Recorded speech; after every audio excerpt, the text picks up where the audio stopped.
Choose the correct sentence. Düzgün cümləni seçin.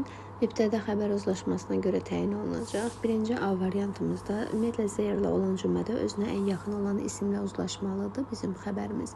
Teacher tək olduğu üçün is olmalıdır. Are qeyd olunub deyə yanlışdır. Daha sonra B variantında there were hundreds of students and their teachers here now. Burada indi onların müəllimləri və yüzlərlə tələbə var idi. Zaman zərfimiz indiki zamana aiddir. Zira olmalıydı. Were yazılıb deyə yanlışdır. C variantında there was 5 parents and the teacher qeyd olunub. Təbii ki 5 parents cəm olduğu üçün were olmalıdır. Was yazılıb deyə yanlışdır. There were some parents and their students in the street. Demək, küçədə onların, yəni tələbələri və bəzi valideynlər var idi deyə qeyd olunur cümləmizdə. Doğru cavabımız D variantı götürülür.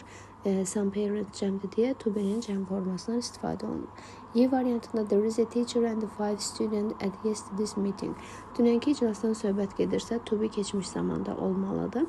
5-dən sonra isə təbii ki 5 deyirsə tələbə sayı cəm olmalıdır. Yəni student S qəbul etməli idi. Qrammatik cəhətdən yanlışlıqlar olduğu üçün Y variantı səhvdir. Düzgün cavab D variantı götürülür.